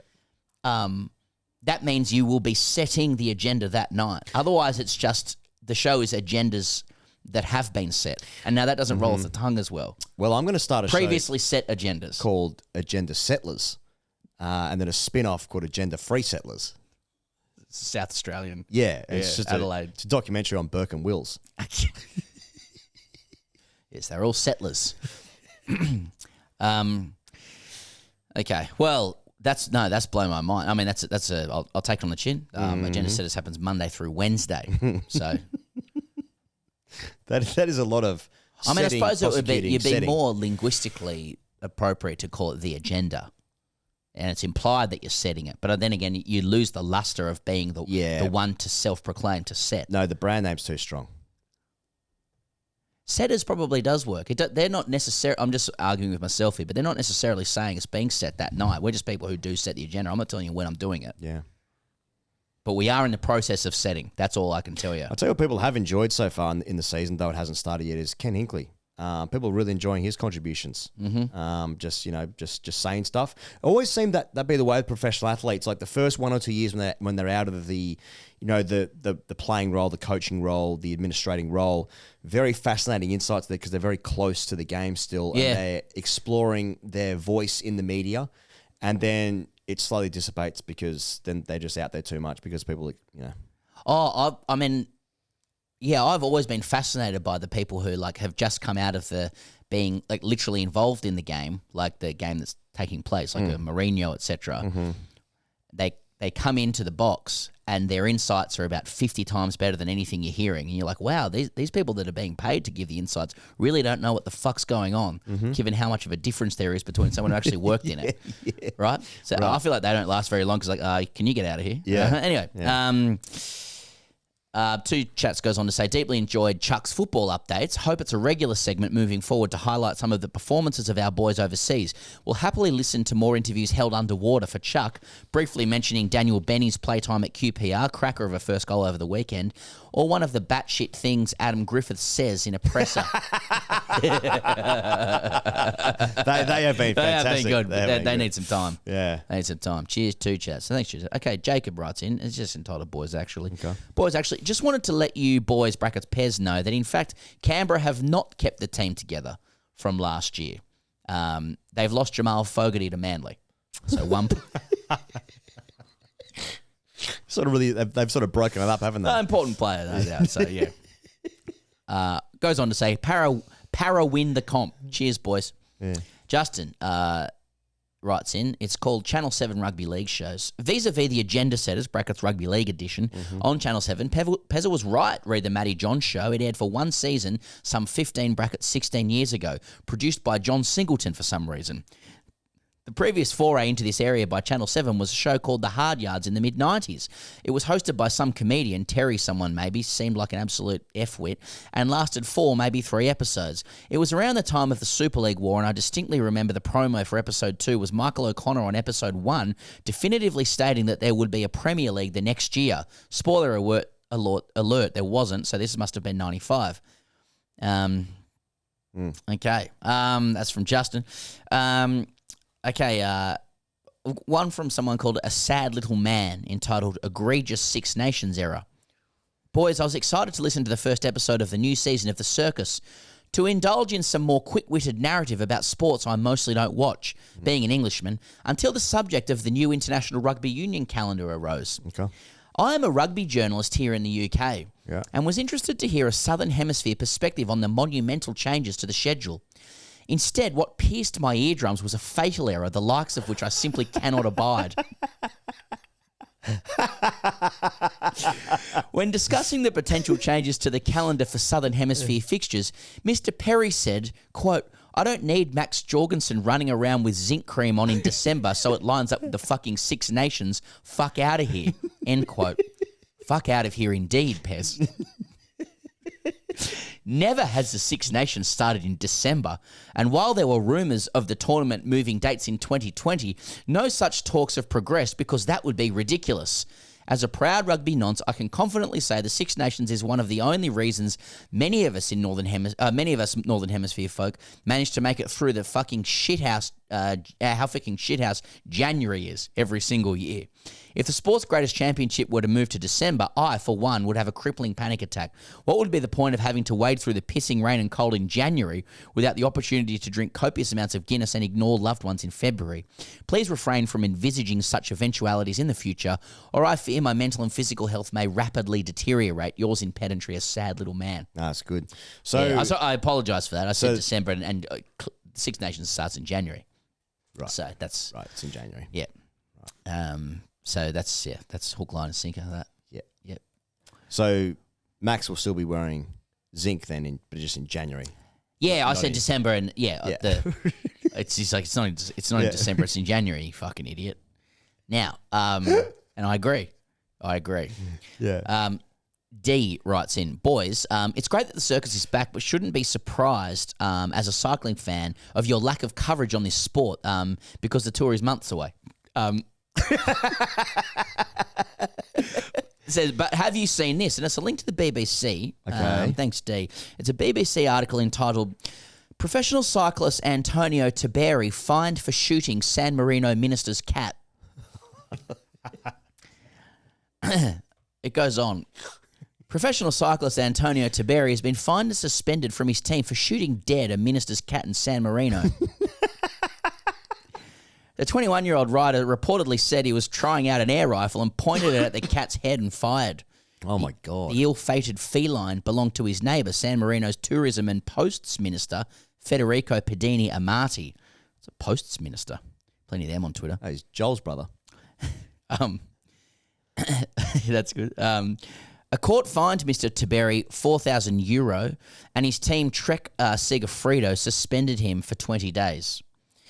The cat didn't bother anyone, Mr. Pedini Amati told the Corriere della Sera newspaper. It had been with us a long time.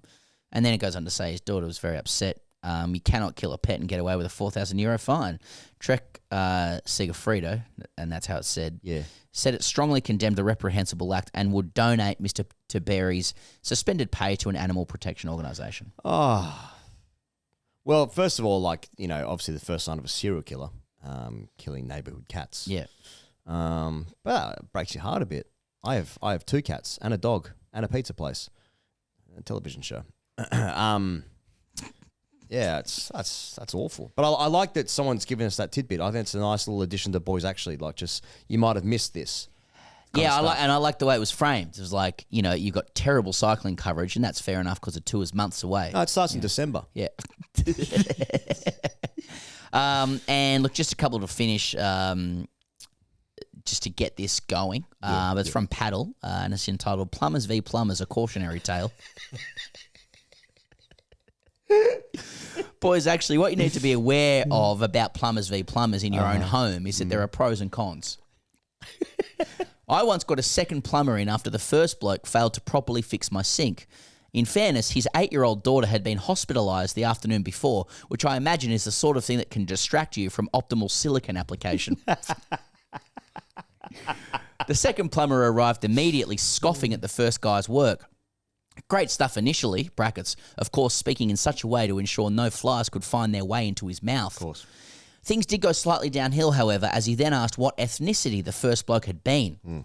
Cue a deeply uncomfortable stretch of conversation in which he assured me he wasn't racist, but that, in capitals, sometimes these, quote, ethnic blokes can half-ass a job and you've got to be careful with them. Sure.